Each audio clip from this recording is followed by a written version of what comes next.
이어서 찬송가 9장 1절 부르면서 예배를 드리겠습니다.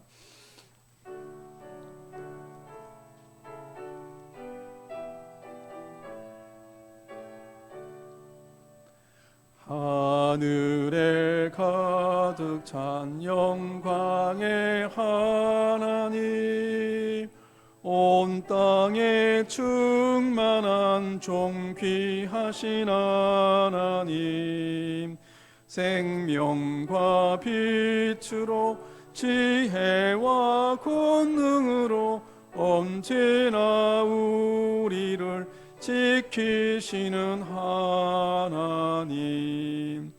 성부와 성자와 성령 삼위의 하나님, 우리 예배를 받아주시옵소서.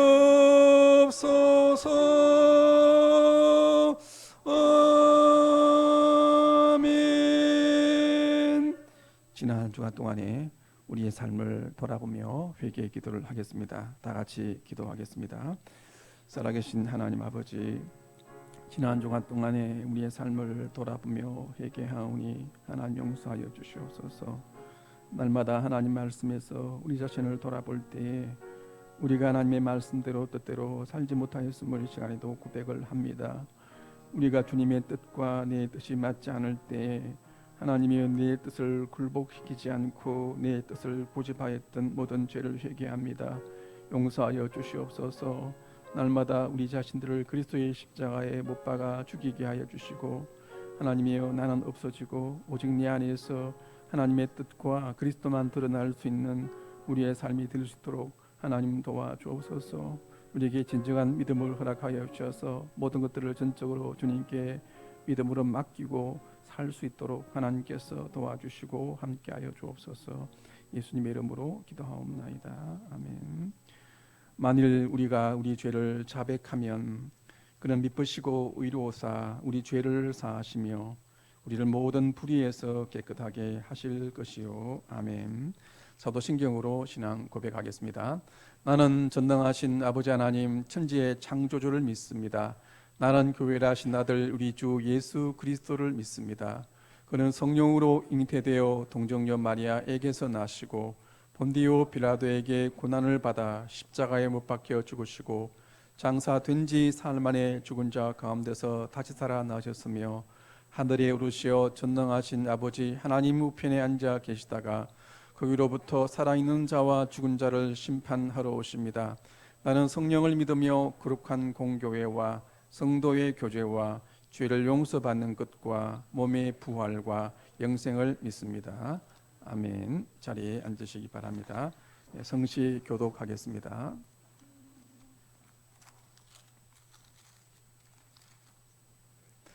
너희 만민들아, 손바닥을 치고 즐거운 소리로 하나님께 외칠지어다.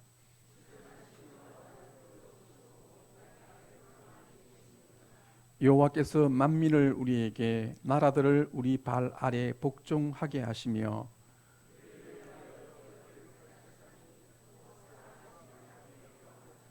하나님께서 즐거운 함성 중에 올라가시며 여호와께서 나팔 소리 중에 올라가시도다.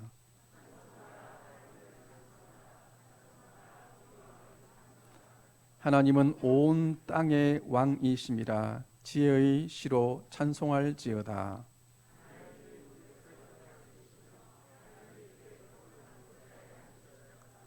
문 나라의 고관들이 모임이여 아브라함의 하나님의 백성이 되도다. 세상의 모든 방패는 하나님의 것이며 그는 높임을 받으시리로다. 아멘. 찬송가 425장 찬송입니다.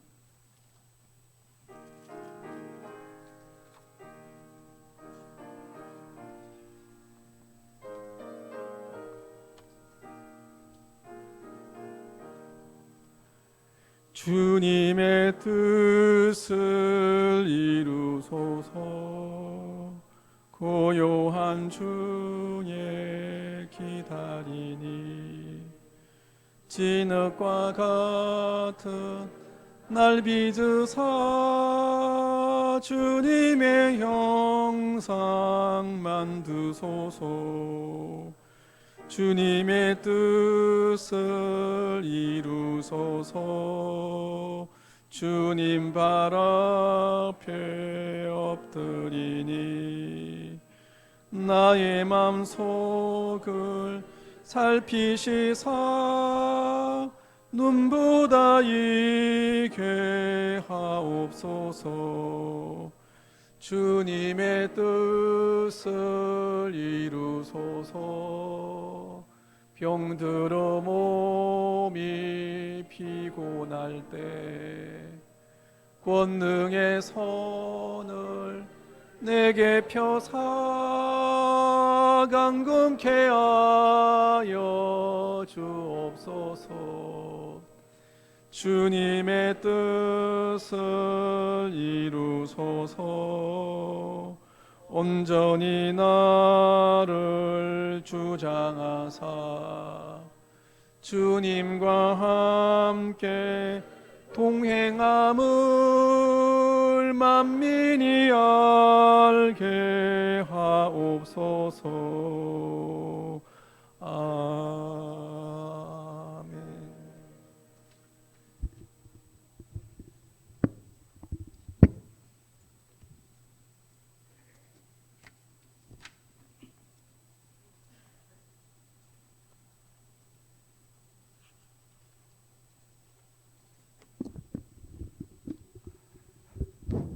거룩하시고 자비로우신 하나님 아버지, 지치고 어려운 삶의 여정 가운데서도 지난 한 주간도 우리의 삶을 지켜주시고 은혜 가운데 살게 하시다가 오늘 거룩하고 복된 성의를 맞이하여 사랑하는 성도들과 함께 한자리에 모여 주님께 찬양과 경배를 드리게 하시니 감사합니다. 이 시간 내면의 추하고 더러운 것을 십자가 보혈로 정결케 하여 주시고 하나님 홀로 영광 받으시는 귀한 예배의 시간이 되게 하여 주옵소서. 세상은 코로나라는 질병으로 그 어느 때보다 많은 인류가 죽어가고 있습니다. 하찮게 심각한 질병 하나에 강대국이든 약소국이든 가리지 않고 사람이 죽어나가는 겪어보지 못한 세상 속에 우리가 지금 살아가고 있습니다. 지금까지 한 번도 없었던 세계의 공장들이 멈춰 서고 있습니다. 이로 인하여 전에는 당연하게 생각했던 일자리들이 하루아침에 사라지고 어떻게 먹고 살아가야 하는지 앞날이 보이지 않아 지치고 낙심하는 사람들이 너무나 많이 있습니다. 이럴 때일수록 지혜의 근본이 되시는 하나님 앞에 엎드리는 자들이 되어야겠는데 오히려 하나님을 원망하며 하나님을 떠나는 자들이 있습니다. 주님, 이럴 때일수록 강하고 능하신 하나님을 더욱 의지하게 하셔서 어려운 일마다 반석이시요 요새이시며 피할 길을 내시는 하나님께 믿음으로 더욱 가까이 나아가는 저희 성도님들이 되게 하여 주시옵소서. 주님, 우리나라를 불쌍히 여겨 주시옵소서.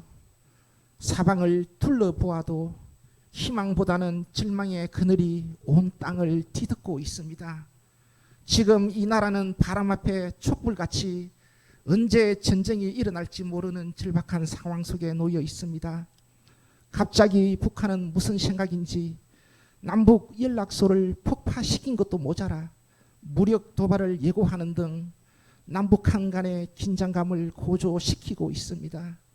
이런 가운데서도 정부는 강력한 대처를 하지 못하고 소극적인 입장만 보이며 국민들에게 앞날에 대한 불안감을 가중시키고 있습니다. 젊은이들은 캄캄한 터널 속에 갇힌 자처럼 출구의 빛이 보이지 않고 있으며 일로하신 분들은 늘어나는 세월을 쇠약해져가는 어깨로는 감당하기가 힘든 현실에 직면해 있습니다. 바라옵기는 주님께서 이 폭풍이 지나가기까지 우리 대한민국을 친히 지켜주시고 보호해 주시기를 간절히 소원합니다. 또한 이 나라를 이끌어가는 위정자들에게도 주님 함께 하시어 저들이 정말 바른 역사관 속에서 어려운 경제를 이끌어갈 수 있도록 주님 지혜와 능력을 다하여 주시기를 바랍니다. 저희 교회를 사랑하시는 주님, 우리 교회를 다시 한번 축복하여 주시고 역사하여 주셔서 저희들에게 맡겨주신 귀한 일들을 믿음으로 잘 감당하여 이 마지막 날에 칭찬받고 인정받는 교회가 되기를 간절히 바라고 원합니다. 그동안 우리 교회가 서로의 뜻이 맞지 않는다 하여 오랫동안 갈등과 반목으로 불미스러운 일들이 일어났지만 이제는 당의 복원을 계기로 서로가 양보하고 타협하여 모두가 주님의 말씀 안에서 올바른 길로 나갈 수 있도록 저희의 심령을 이끌어 주시옵소서. 그리하여 이제 다시 주님을 향한 열정이 살아나게 하시고 새 물결 새 바람이 일어나 성령의 바람으로 이 세우신 교회를 들어 사용하여 주옵소서. 또한 역할과 사명에 따라 기관을 세우셨사오니 각 기관을 지켜주시고 맡은 기관장님들에게 함께 하시사 기관을 이끌어 가실 때 오로지 주님께 모든 것을 맡기는 지혜도 더하여 주옵소서. 이 시간 진정과 신령으로 예배하는 모든 성도들의 가정과 사업장과 직장에 복의 복을 더하사 구별된 은혜로 채워주시고 풍성한 은혜를 더하여 주옵소서. 그동안 병상에서 주의 전을 그리며 주의 제단에 한 번이라도 더 오시기를 애쓰던 송기찬 장로님, 얼마 전에 하늘나라로 가셨습니다. 슬픔에 잠겨있는 가족들을 위로하여 주시고 주님 품에 안아주시고 슬픔도 아픔도 없는 그곳에서 다시 만날 그날을 기다리며 누구보다 교회를 사랑하고 예배를 사랑했던 그 마음 따라 우리도 더욱 교회와 형제들을 섬기며 사랑하며 살아갈 수 있도록 주님 인도하여 주옵소서. 지금 병상에 누워있거나 사정에 따라 가정에서 예배드리는 형제 자매들에게도 하나님 함께 하셔서 살아있고 활력 있는 말씀이 우리의 굳은 마음의 생각과 뜻을 찔러 쪼개는 놀라운 역사가 일어나는 시간 되게 하여 주옵소서. 이 예배를 위하여 돕는 모든 손길 위에 축복하여 주시기를 간구합니다. 그들의 헌신이 주님 보시기에 미쁘다 칭찬받도록 성길하게 하여 주시고 주님을 사모하는 복이 항상 넘치게 하여 주옵소서. 오늘도 주님의 말씀을 대언하시는 목사님 붙잡아 주시고 말씀마다 살아 움직이는 말씀이 되게 하시고 우리들의 마음들이 새롭게 변화받는 귀한 시간 되게 하여 주옵소서. 성가대의 찬양을 흠양하여 주옵시고 마치는 시간까지 온전히 주님께서 주장하여 주실 줄 믿사옵고 우리를 죄에서 구원해 주신 예수님 이름으로 기도드립니다. 아멘.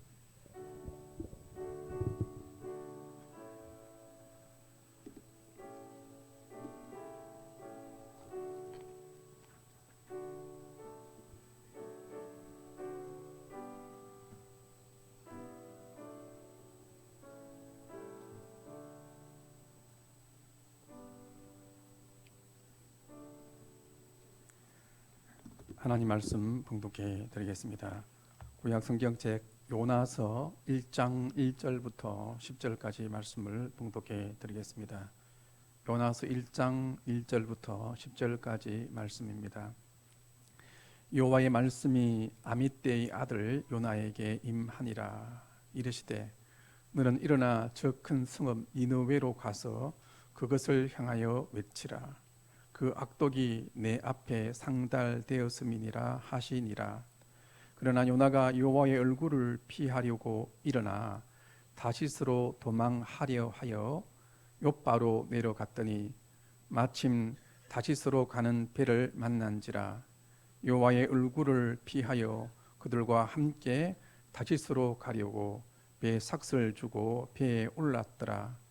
여호와께서 큰 바람을 바다 위에 내리심에 바다 가운데 큰 폭풍이 일어나 배가 거의 깨지게 된지라. 사공들이 두려워하여 각각 자기의 신을 부르고 또 배를 가볍게 하려고 그 가운데 물건들을 바다에 던지니라. 그러나 요나는 배 밑층에 내려가서 누워 깊이 잠이 든지라. 선정이 그에게 가서 이르되 자는 자여 어찌함이냐. 일어나서 내 하나님께 구하라. 혹시 하나님이 우리를 생각하사 망하지 아니하게 하시리라 하니라.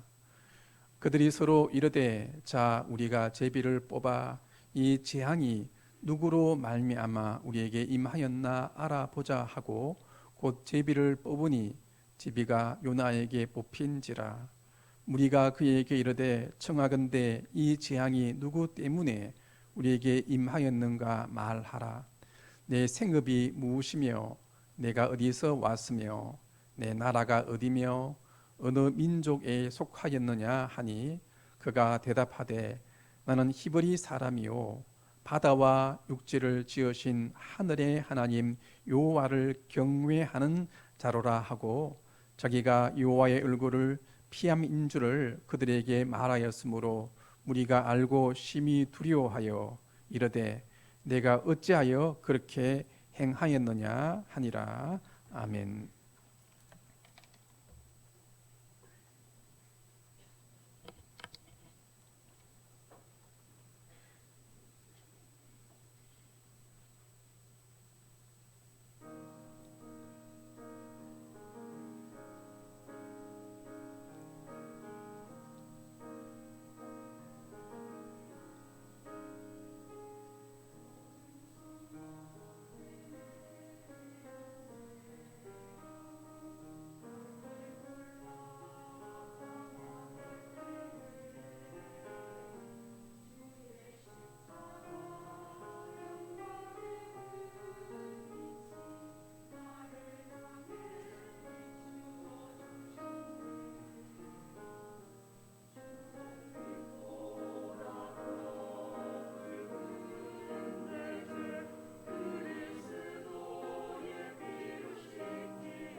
감사드립니다.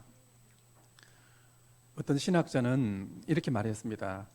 우리 인간의 자연스러운 본성은 항상 하나님의 뜻과 충돌을 일으킨다라고 말했습니다. 이것은 단순하게 어떤 신학자만의 말이 아니라 우리의 삶의 경험을 통해서 이런 경험을 합니다. 즉 우리가 자연스럽게 살아간다는 것, 또 나 인간적인 본성으로 살아간다는 것이 그것이 항상 하나님의 뜻에 충돌이 된다는 것을 우리는 매일 삶 가운데서 경험하고 있습니다. 종교 생활과 신앙 생활은 분명히 다릅니다. 종교는 인간이 자신의 욕망을 이루기 위해서 인간이 만든 것입니다. 그 종교의 신이라는 존재도 살아있지도 않습니다. 그래서 아무런 뜻을 가지고 있지도 않고 우리에게 어떤 말도 하지 않습니다. 그러나 신앙생활은 종교생활과 다릅니다. 우리는 지금도 살아계시며 뜻을 가지고 계시며 지금도 말씀하시는 하나님을 믿고 있습니다. 그래서 여러분들, 우리가 왜 기도를 해야 하겠습니까? 우리가 이 시간에 왜 예배를 드리고 있습니까? 왜 우리가 인간의 말이 아니라 하나님의 말씀을 듣습니까? 그 이유는 우리 인간의 자연스러운 본성을 하나님 앞에서 꺾어버리기 위함입니다. 우리가 기도하기 전에, 예배를 드리기 전에, 말씀을 듣기 전에는 내 본성대로 살아가려고 합니다. 그래서 내 인간적인 본성대로 어떤 경우에는 미워하기도 하고 또 시기하기도 하고 질투하기도 합니다. 그런데 하나님은 우리에게 말씀하시기를 우리의 본성대로 살지 말라고 말씀하십니다. 그래서 날마다 하나님의 뜻과 내 본성이, 인간적인 본성이 충돌을 일으킬 때에 그때 내 인간적인 본성을 죽여가는 그것이 신앙생활입니다. 우리 이런 사실을 본문에 나오는 요나를 통해서도 볼 수 있습니다. 우리는 요나를 생각하면 항상 하나님 말씀에 불순종하는 선지자, 늘 불평만 일삼는 선지자라고 생각을 합니다. 그러나 그렇지 않습니다. 요나는 아주 정의롭고 정직한 선지자였습니다. 그리고 요나는 이런 정의로운 자신의 본성대로 정직하게 그대로 행하려 했던 선지자였습니다. 그런데 이런 인간의 본성이 하나님의 뜻과 충돌을 일으킨다는 것을 본문은 우리에게 말씀해 주고 있습니다. 그러면 이 요나의 인간적인 본성과 하나님의 뜻이 어떻게 충돌을 일으키게 되었습니까? 첫째는 요나의 정의와 하나님의 사랑이 충돌을 일으켰습니다. 오늘 본문 1절부터 3절까지를 다 같이 한 목소리로 읽어보도록 하겠습니다. 1절입니다. 여호와의 말씀이 아미떼의 아들 요나에게 임하니라. 이르시되 너는 일어나 저 큰 성읍 니느웨로 가서 그것을 향하여 외치라. 그 악독이 내 앞에 상달되었음이니라 하시니라. 그러나 요나가 여호와의 얼굴을 피하려고 일어나 다시스로 도망하려 하여 욥바로 내려갔더니 마침 다시스로 가는 배를 만난지라. 여호와의 얼굴을 피하여 그들과 함께 다시스로 가려고 배 삭슬 주고 배에 올랐더라고 말씀하고 있습니다. 여기서 보시면 하나님이 요나에게 니느웨로 가라고 말씀하십니다. 근데 그가 왜 니느웨와는 180도 정반대 방향인 다시스로 도망을 갔습니다. 그가 그렇게 도망간 이유가 무엇입니까? 그 이유를 2절에 보시면 이렇게 말씀하고 있습니다. 니느웨의 악독이 내 앞에, 하나님 앞에 상달되었기 때문이다라고 그렇게 말씀하고 있습니다. 여기서 니느웨의 악독이 하나님 앞에 상달되었다는 말은 그들의 죄악이 하나님에게까지 미쳐서 가만두어도 멸망당할 수밖에 없다는 것을 말씀해 주고 있습니다. 이 아수르, 니느웨는 그 아수르의 수도입니다. 아수르는 이스라엘의 원수의 나라였습니다. 끊임없이 이스라엘을 괴롭힌 나라였습니다. 또 아주 잔인한 민족이었습니다. 마치 이 아수르는 우리나라로 본다고 한다면 일본과 같습니다. 또 지금으로 말한다면 무력 도발을 지금 획책하고 있는 저 북한과 같다고도 그렇게 말을 할 수 있습니다. 그래서 이스라엘의 입장에서 보았을 때는 아수르가 죄를 지어서 하나님께 벌을 받는 그것은 너무나도 당연하다고 보았던 것입니다. 즉 악한 자는 벌을 받아서 죽는 그것이 요나가 생각한 정의였습니다.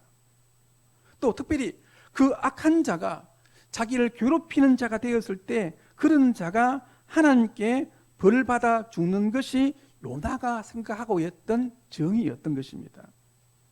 그런데 하나님의 뜻이 무엇이었습니까? 죄를 지어서 그의 악독이 하나님께 도달하여서 벌을 받아 죽을 수밖에 없는 저 니느웨 사람들도 하나님이 사랑하시고 아낀다는 것입니다. 이스라엘을 괴롭히고 힘들게 하는 저 니느웨 사람들도 사랑하라고 하는 것이 바로 하나님의 뜻이었습니다. 에스겔서에도 이와 같은 말씀이 있습니다. 이렇게 말씀하고 있습니다. 나 주 여호와가 말하노라. 내가 어찌 악인의 죽는 것을 조금인들 기뻐하랴.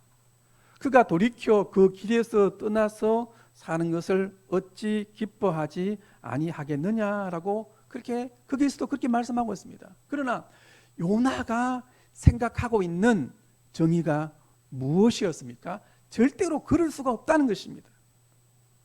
악인은 반드시 하나님의 심판을 받아서 죽어야 한다는 것이 바로 요나가 생각한 정의였습니다. 그래서 요나는 자신의 생각한 정의의 기준에 정직하게 살기 위해서 하나님이 가라고 한 니느웨와는 정반대 방향으로 도망을 갔던 것입니다. 이렇게 요나가 생각한 정의가 하나님의 사랑과 충돌을 일으켰습니다. 우리는 이런 것을 탕자의 비유에서도 볼 수 있습니다. 둘째 아들이 아버지의 재산을 다 탕진하고 돌아왔습니다. 그런데 아버지는 어떻게 했습니까? 탕자를 아버지는 그를 안아주었습니다. 오히려 그에게 가락지를 끼워주고 그를 위하여 잔치를 배설해 주었습니다. 그런데 이것을 첫째 아들의 정의의 입장에서는 이 아버지의 행사가 도무지 이해가 되지 않았습니다. 첫째 아들이 생각한 정의가 무엇입니까? 아버지의 재산을 탕진한 저 둘째 아들은 죽어야 마땅하다는 것입니다.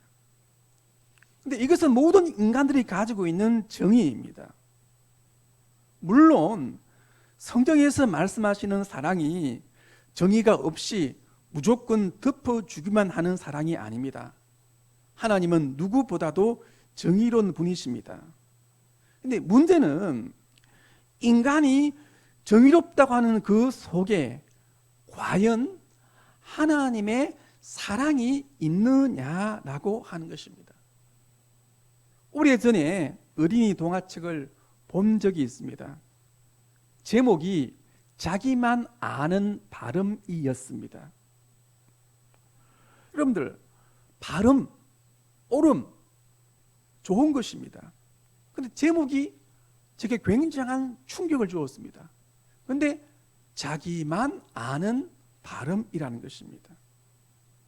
지금 그 책 내용을 보지도 않았습니다만 그 책 제목만을 보면서 많은 생각을 제가 한 적이 있습니다. 혹시나 내가 그렇지 않은가? 내가 공의와 정의와 정직을 말하면서 나만 알고 있지 않은가? 과연 나의 공의와 정직과 정의 속에 하나님의 사랑이 있는가를 오랫동안 생각해 본 적이 있습니다. 우리는 하나님 말씀의 성경을 볼 때 도무지 내 인간적인 본성으로는 받아들일 수 없는 말씀이 있는 것을 볼 수 있습니다. 예수님께서 말씀하십니다. 또 내 이웃을 사랑하고 내 원수를 미워하라 하였다는 것을 너희가 들었으나 나는 너희에게 이르노니 너희 원수를 사랑하며 너희를 박해하는 자를 위하여 기도하라고 말씀하십니다. 이 말씀은 우리 인간의 본성에 따른 정의의 입장에서는 도무지 받아들일 수 없는 말씀입니다. 예수님은 하나님이십니다. 즉 하나님은 우리에게 원수도 사랑하라고 말씀하십니다. 더 나아가서 그를 위하여 기도하라고 말씀하십니다. 근데 이 기도가 축복 기도이겠습니까? 저주의 기도이겠습니까? 예수님은 저주의 기도를 말씀하지 않았습니다. 또 하나님은 우리에게 어떤 말씀을 하십니까? 마태복음 6장 24절을 보시기 바랍니다. 한 사람이 두 주인을 섬기지 못할 것이니 혹 이를 미워하고 저를 사랑하거나 혹 이를 중히 여기고 저를 경히 여김이라. 너희가 하나님과 재물을 겸하여 섬기지 못하느니라고 말씀하고 있습니다. 하나님은 우리에게 이렇게 말씀하십니다. 너희가 하나님을 섬길 것이냐? 하나님이냐? 재물이냐? 둘 중에 누구를 섬기겠느냐라고 하나님은 우리에게 말씀하십니다. 그런데 우리는 어떠합니까? 우리는 하나님도 좋고 돈도 좋습니다라고 합니다. 인간이 가지고 있는 본성 중에서 가장 강력한 것이 소유의 욕망입니다. 이에 대해서 하나님은 어떻게 말씀하십니까? 너는 하나님과 재물 둘 중에 하나를 선택하라고 말씀하십니다. 그리고 내가 가지고 있는 그 소유의 욕망을 꺾어버리기 위하여서 헌금을 하라고 말씀하고 있습니다. 헌금이란 단순하게 복받기 위한 수단이 아닙니다. 헌금이란 내게 있는 소유의 욕망을 하나님 앞에서 내려놓는 것입니다. 지난주 저는 이 출애굽기의 말씀을 묵상하면서 많은 은혜와 도전을 받았습니다. 출애굽한 이스라엘 백성들은 하나님과 모세를 향하여서 끊임없이 원망하고 불평했습니다. 그래서 이스라엘 백성들은 출애굽의 놀라운 기적을 경험한 직후 출애굽기 15장에서 마라의 선물 앞에서 원망하고 불평합니다. 출애굽기 16장에 보시면은 먹을 것이 없다 해서 원망을 합니다. 그런데 하나님께서는 이스라엘 백성들이 끊임없이 원망하고 불평해도 그들의 소원을 들어주십니다. 그래서 마라의 선물이 단물이 되게 하시고 먹을 것이 없다고 불평한 이스라엘 백성들에게 만나와 메추라기를 주십니다. 그런데 또 17장에 와서 이스라엘 백성들은 또 마실 물이 없다고 해서 모세와 하나님을 원망합니다. 17장 2절을 보시기 바랍니다. 백성이 모세와 다투어 이르되 우리에게 물을 주어 마시게 하라. 모세가 그들에게 이르되 너희가 어찌하여 나와 다투느냐? 너희가 어찌하여 여호와를 시험하느냐라고 말합니다. 여기서 시험한다는 말은 하나님을 조롱한다는 말입니다. 그래서 17장 7절을 보시기 바랍니다. 보시면 그가 그곳 이름을 마사 또는 머리바라 불렀으니 이는 이스라엘 자손이 다투었음이요 또는 그들이 여호와를 시험하여 이르기를 여호와께서 우리 중에 계신가 안 계신가 하였습니다. 보십시오. 그들은 출애굽의 놀라운 기적을 경험한 직후였습니다. 그리고 먹을 것이 없다 해서 하늘에서 만나와 메추라기를 내려주시는 것을 매일매일 경험하고 있는 이스라엘입니다. 그런 이스라엘이 먹을 물이 없다 해서 어떻게 하고 있습니까? 하나님을 조롱하고 있습니다. 하나님이 과연 우리 중에 계신가 안 계신가라고 하나님을 시험하고 조롱했던 것입니다. 이제 하나님께 대한 시험과 조롱이 모세를 향합니다. 그래서 17장 3절 4절 보시면은 이스라엘 백성들이 모세에게 돌을 던지려고 합니다. 만일에 이런 원망하고 불평하고 이 배은망덕한 이스라엘을 보면서 우리 인간 같으면 어떻게 했겠습니까? 하나님의 은혜를 모르는 이스라엘을 쳤어라도 그들을 깨닫게 해야 하겠다고 할 것입니다. 그런데 하나님은 그렇게 하지 않으셨습니다. 그것이 바로 출애굽기 17장 5절 6절입니다. 17장 5절부터 6절까지를 다 같이 한 목소리로 읽겠습니다. 시작. 여호와께서 모세에게 이르시되 백성 앞을 지나서 이스라엘 장로들을 데리고 나일강을 치던 내 지팡이를 손에 잡고 가라. 내가 호렙산에 있는 그 반석 위 거기서 내 앞에서 서리니 너는 그 반석을 치라. 그것에서 물이 나오리니 백성이 마시리라. 모세가 이스라엘 장로들의 목전에서 그대로 행하니라. 여기서 잘 보시면 여기서 보시면 하나님 말씀하시기를 반석을 치라고 말씀하시는데 이 반석을 치라는 말은 채찍으로 때리다라는 말입니다. 놀랍게도 이 단어가 신약 성경에서 예수님을 채찍으로 때리다, 예수님을 채찍으로 치다라고 할 때 이 같은 단어를 사용하고 있습니다.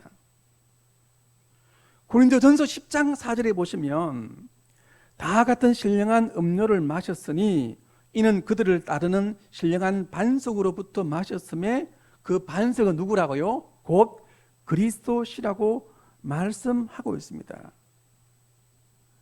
하나님을 향하여서 끊임없이 원망하고 불평하며 심지어는 하나님이 우리 중에 계신가 하면서 하나님을 시험하고 조롱하는 이스라엘에 대한 모세의 생각이 어떠했습니까? 모세는 이 이스라엘 백성들을 당장 치는 것이었습니다. 그래서 민수기를 보면 모세는 반석을 2번이나 쳤던 것을 볼 수 있습니다. 그것 때문에 모세가 가나안 땅에 들어가지 못하리라고까지 하나님께서 말씀하셨습니다. 그런데 이렇게 원망하고 불평하고 심지어는 하나님 자신에 대하여 조롱하는 이스라엘에 대한 하나님의 뜻이 무엇이었습니까? 그것은 그 배은망덕한 이스라엘을 치는 것이 아니라 반석이신 예수님을 치시는 것이었습니다. 하나님을 조롱하는 이 배은망덕한 매를 맞아도 마땅한 이스라엘을 치는 것이 아니라 그들을 대신하여 하나님의 하나밖에 없는 아들을 치는 그것이 바로 하나님의 뜻이었다는 것입니다. 이와 같이 우리 인간의 본성이라는 것은 항상 하나님의 뜻과 충돌을 일으킵니다.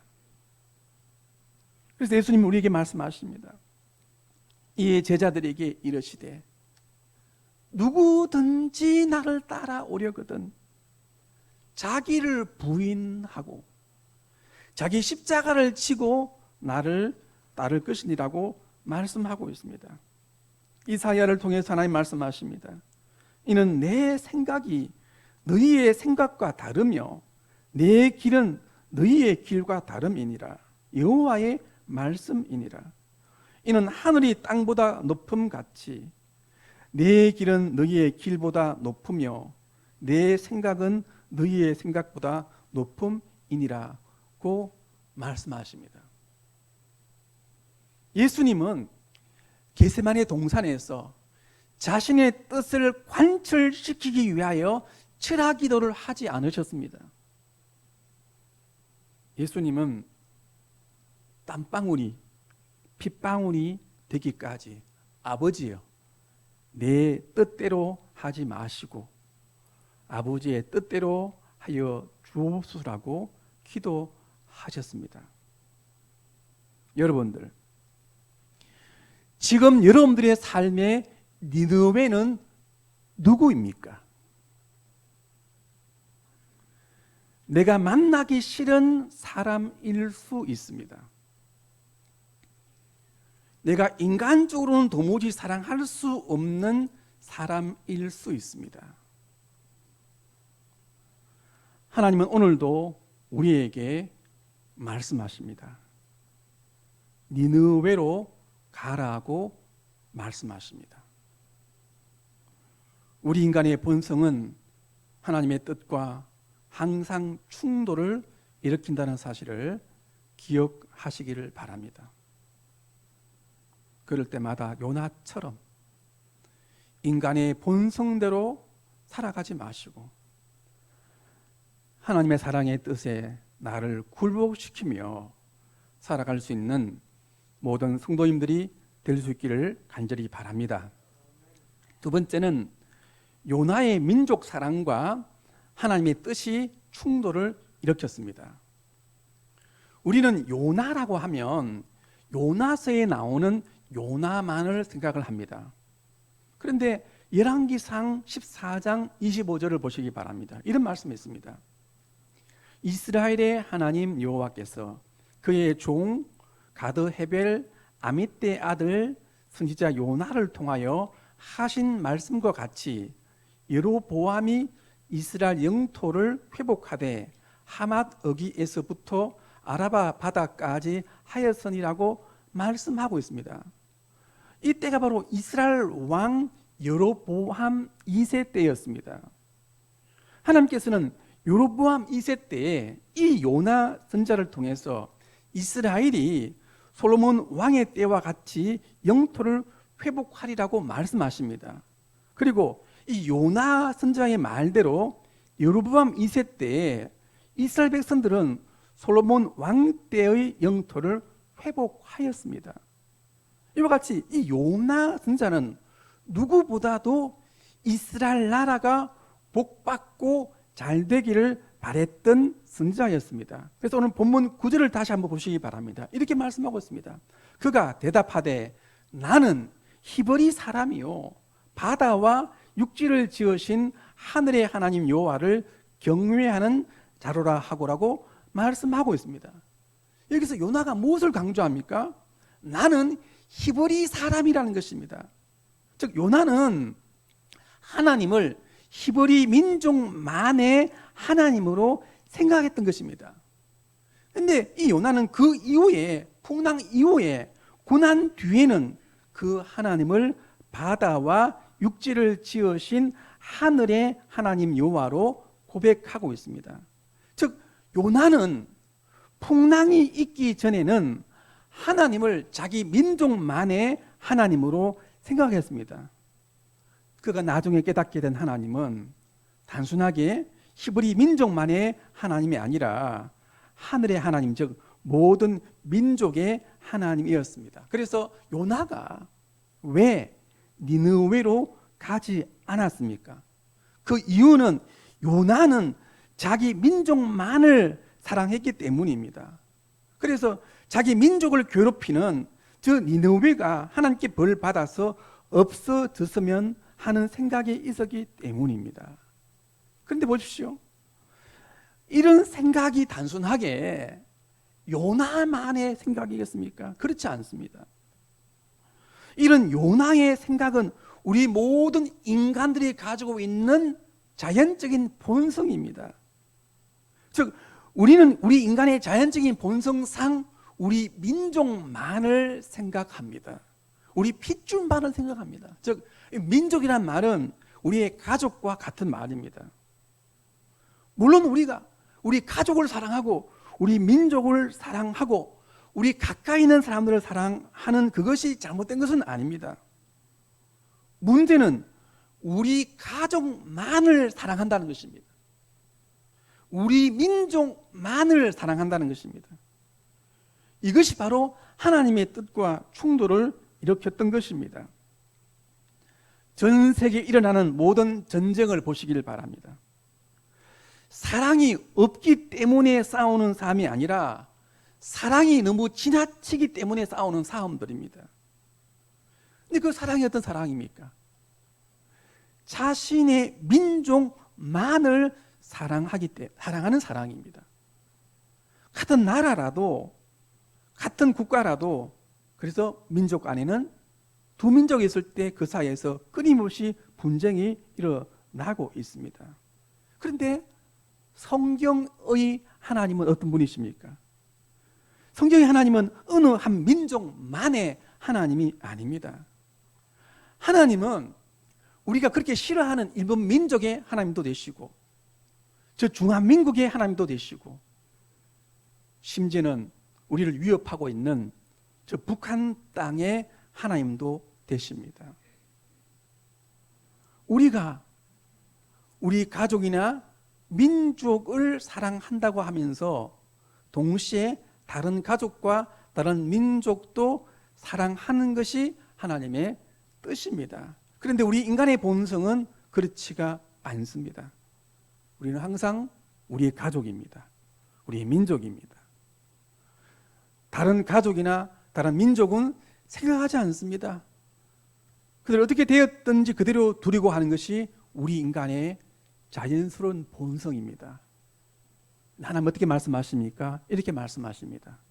오직 성령이 너희에게 임하시면 너희가 권능을 받고 예루살렘과 온 유대와 사마리아와 땅 끝까지 이르러 내 증인이 되리라 하시니라 그렇게 말씀하고 있습니다.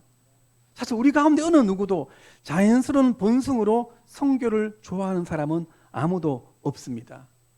근데 선교는 하나님의 명령입니다. 저도 몇 년 전에 중국의 태산신학교에 강의하러 갔을 때 처음에는 가고 싶은 마음이 들지 않았습니다.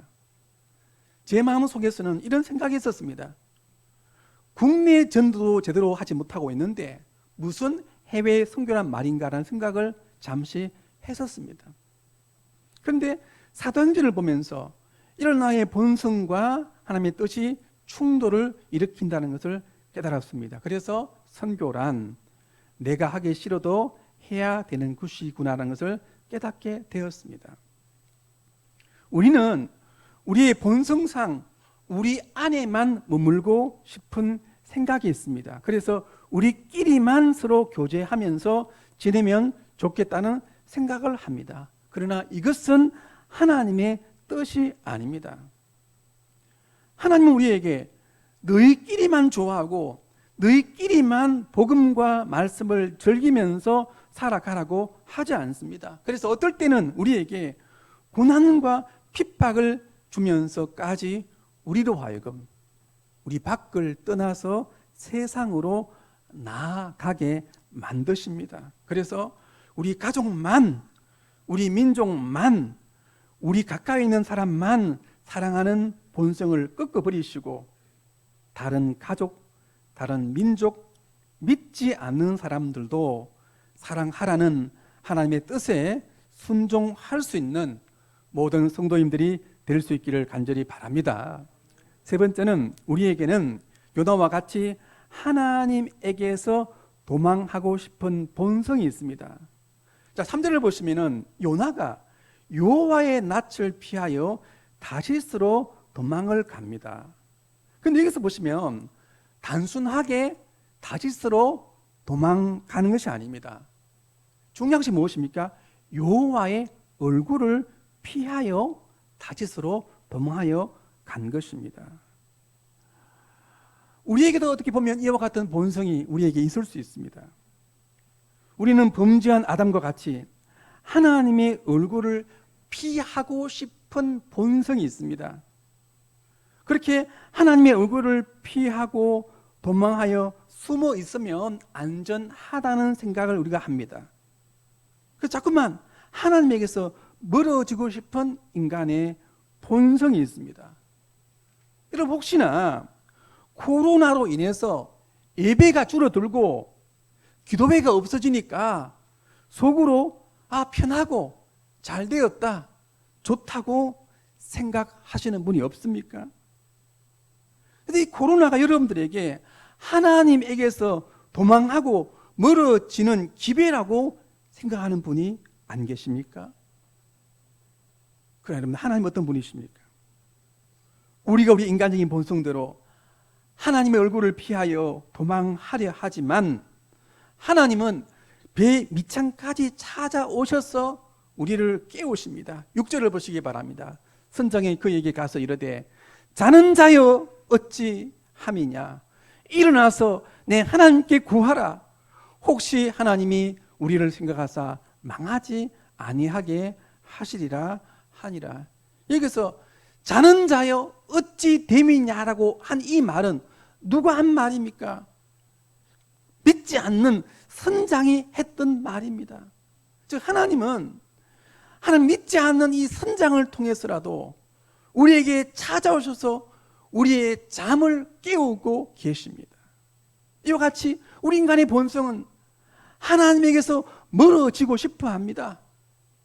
하나님의 얼굴을 피하면 된다고 생각을 합니다. 그래서 조금만 어려움이 있으면, 조금만 기회가 있으면 예배를 멀리하고 예배를 포기하고 교회에 나오지 않으면 된다고 생각을 합니다. 그러나 하나님은 어떤 분이십니까? 우리가 저 하늘 끝을 향해 도망간다 할지라도 하나님은 거기까지 따라오셔서 우리를 깨우십니다. 우리가 저 땅 끝까지 도망한다 할지라도 하나님은 거기까지 따라오셔서 우리를 깨우셔서 우리의 잠을 깨우셔서 기도하게 만드십니다. 그리고 다시 하나님의 말씀에 순종하게 만드신다는 사실을 분명히 기억할 수 있기를 간절히 바랍니다.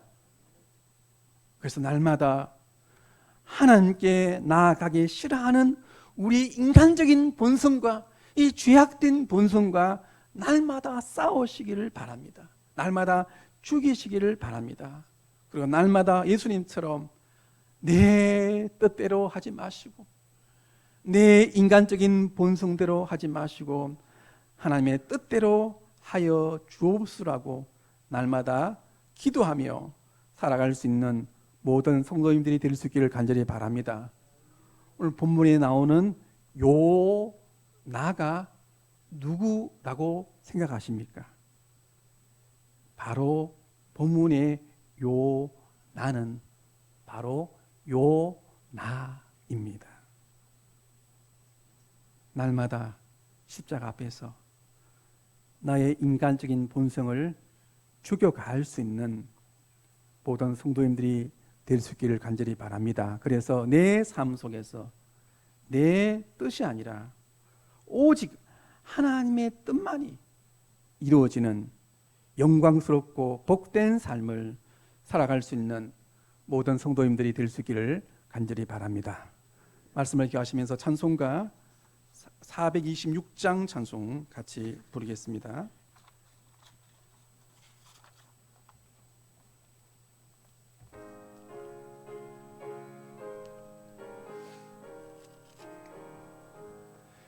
이 죄인을 완전케 하시옵고 내 맘속에 영원히 구하소서.